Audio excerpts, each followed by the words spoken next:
1200 के पार भी जा सकता है। क्या बात है, 1200 के पार लंबी अवधि में और कम से कम 900 साढ़े 900 के पार आपको कुछ समय में ये काउंटर जाता हुआ दिख सकता है। देखिए 818 पर ये काउंटर बंद हुआ था। कल इंट्राडे बेसिस पर इसने एक रिकॉर्ड हाई लगाया जो था लगभग समझिए 820 रुपए के आसपास। तो ये एक ऐसा काउंटर जो फिलहाल दिग्गजों में आपको फ्रंट लाइन पर चलता हुआ दिखेगा। गौरांग शाह साहब ने फंडामेंटली और कुछ लेवल्स पर कम समय में भी आपको तेजी की राय दी है। एक्सिस बैंक आपके सामने 813 और कल यहाँ पर 1 करोड़ 10 लाख शेयर ट्रेड हुए थे। 5 दिन की एवरेज से लगभग समझिए आप 40% ज़्यादा। चलिए चर्चा को आगे बढ़ाते हैं और अब ध्यान देते हैं उन खबरों पर जो आपको आती हुई दिखी बाजार बंद होने के बाद।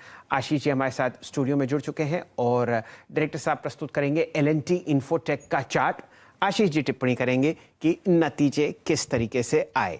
आशीष जी ये बताइए कि ये कोई आपके और नीरज जी के बीच में समझौता है कि जो नतीजों वाली कंपनी आएंगी टेक तरफ से, मेटल तरफ से, आईटी तरफ से, वो मेरी होंगी और दूसरी वाली उनकी होंगी? नहीं नहीं, वो आप अड्डा तक शाम तक बैठाते हैं। हाँ। वो सारे फ्लैश देख लेते हैं और पहले डाल देते हैं टीम अच्छा। में। तो जो बचता है उसके बाद का वो मेरे पास आता है। लकीली एलटीआई मेरे पास आ गया था।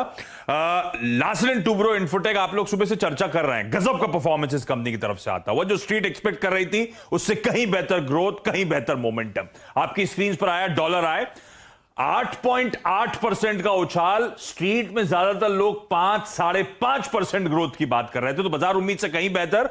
और दूसरा इंटरेस्टिंग आंकड़ा है मार्जिन्स का। मार्जिन्स 80 बेसिस पॉइंट्स बढ़े। स्ट्रीट एक्सपेक्टेशंस थी 16.8 की, आए 17.2 पे, यानी कि उम्मीद से कहीं बेहतर। और इस बार आईटी कंपनीज की हाईलाइट रही है। रेवेन्यू मोमेंटम तो पिछले क्वार्टर में भी स्ट्रांग था, इस बार उन्होंने अपने सप्लाई साइड प्रेशर्स को बहुत अच्छी तरह से कंट्रोल करा या मैनेज किया, वो ज्यादा बेहतर वर्ड होगा। अब इस कंपनी की खासियत देखिए, कांस्टेंट करेंसी में साल दर साल ग्रोथ जो है वो 25.5 25% की आई है, अपने सारे पीयर्स से बहुत बेहतर। सिर्फ इससे बेहतर विप्रो था, 28% कांस्टेंट करेंसी ग्रोथ, पर विप्रो ध्यान रखें एक्विजिशन लेड ग्रोथ थी। ऑर्गेनिक बेसिस पे इससे बेहतर ग्रोथ अब तक किसी कंपनी ने प्रेजेंट नहीं करी है Q2 में। मैनेजमेंट कॉन्फिडेंट है FY23 में $2 बिलियन का रन रेट रेवेन्यू का क्लॉक करते हुए नजर आएंगे। थम्स अप है एलटीआई यानी कि L&T इन्फोटेक के नंबर्स को। ऐसा करते हैं आशीष जी, यहाँ पर हमारे साथ आशीष चतुर्मोता साहब जुड़े हुए हैं। एक राय L&T इन्फोटेक पर उनसे ले लेते हैं। आपको खुद ही पता है कि बहुत ही लंबी अवधि से हर डिप आपने L&T इन्फोटेक में आशीष चतुर्मोता साहब की तरफ से खरीदते हुए देखा है। बहुत बढ़िया पैसा यहाँ पर इस काउंटर ने टेक्निकली और ऑफ कोर्स लंबी अवधि में बना के दिया है जी। चलिए मानस जायसवाल साहब को ये प्रश्न प्रस्तुत करते हैं। मानस जी आपके सामने 5,905 L&T इन्फोटेक, बताइए क्या कीजिएगा? देखिए L&T इन्फोटेक की जहां तक बात है, अगर आपको कुछ हफ्ते पहले का याद हो ट्रेडिंग, तो मेरे ख्याल से वहां पर प्रॉफिट बुकिंग देखने को मिली थी। एक बेरिश पैटर्न वीकली चार्ट बना था, उसके बाद से स्टॉक कंसोलिडेट हो रहा था। हालांकि अभी फ्राइडे के सेशन में एक बाउंस बैक देखने को मिला, लेकिन स्टॉक सस्टेन नहीं हो पाया।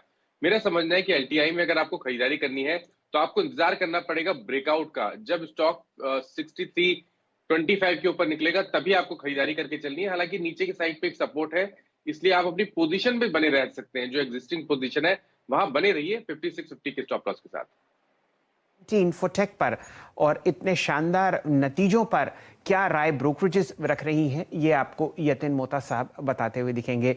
यतिन जी, कुछ प्राइस टारगेट्स अपग्रेड हुए क्या? बिल्कुल हुए हैं शैल जी, गुड मॉर्निंग सबसे पहले। और जहां तक कि L&T इन्फोटेक का सवाल है, हालांकि यहाँ ब्रोकरेजेस वैल्यूएशन को लेकर चिंतित है, लेकिन सभी ने टारगेट बढ़ाया है। मॉर्गन स्टैनली का जो L&T इन्फोटेक पे कॉल है वो है 5,500 रुपए का। इनका पहले का लक्ष्य 5150 था, तो लगभग 350 से यहाँ टारगेट बढ़ा हुआ है। मॉर्गन स्टैनली का मानना है कि जो नतीजे हैं L&T इन्फोटेक के वो बहुत बेहतरीन है। और जहां तक कि एस्टिमेट्स का सवाल है वो बढ़ाने पड़ेंगे, क्योंकि डिमांड एनवायरनमेंट में काफी अच्छा सुधार हुआ है, लेकिन वैल्यूएशन के लिहाज से इनको लगता है थोड़ा बहुत स्टॉक महंगा है। जैसे कि माइंडट्री का हाल है, वैसे L&T इन्फोटेक का हाल है। ब्रोकरेजेस जो है टोन जो है पॉजिटिव है, लेकिन जो वैल्यूएशन है उसके हिसाब से यहाँ वो कोई बड़े बदलाव नहीं ला पाते हैं। सिटी का भी जो प्राइस टारगेट है वो है अब लगभग 5200 रुपए के आसपास। यहाँ भी लगभग 500-600 रुपए से इन्होंने अपना टारगेट बढ़ा दिया है। इन्होंने जो ईपीएस यानी जो आय की अनुमान है यहाँ भी बदलाव की है लगभग 5% से करंट ईयर के लिए। और क्लियरली इनको लगता है कि जो जिस हिसाब से ब्रॉड ग्रोथ हुई है कंपनी के हर सेगमेंट में, हर वर्टिकल में, खास करके BFSI और small and mid size deals के हिसाब से, वो सराहनीय है और कहीं ना कहीं आगे चलते हुए आपको एबिट मार्जिन में भी इंप्रूवमेंट होता हुआ दिखेगा।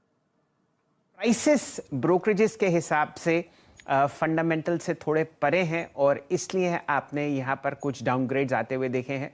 और प्राइसेस परे इसलिए हैं फंडामेंटल से क्योंकि अगर आप L&T इन्फोटेक पर नज़र डालें तो सन 2021 यानी कि अभी 10 महीनों में आपने इस काउंटर को 61% का रिटर्न देते हुए देखा है। 5,905 पर यहाँ पर आपने मंडे को यहाँ पर समाप्ति होती हुई देखी। देखते हैं किस हिसाब से यहाँ पर अब स्टॉक रिएक्ट करता हुआ दिखेगा। चलिए, ये तो बात हुई L&T इन्फोटेक की। नतीजे और भी हैं जिनको बहुत ही खूबसूरत खांचों में गुड, बैड और अगली बांटा है आशीष जी ने।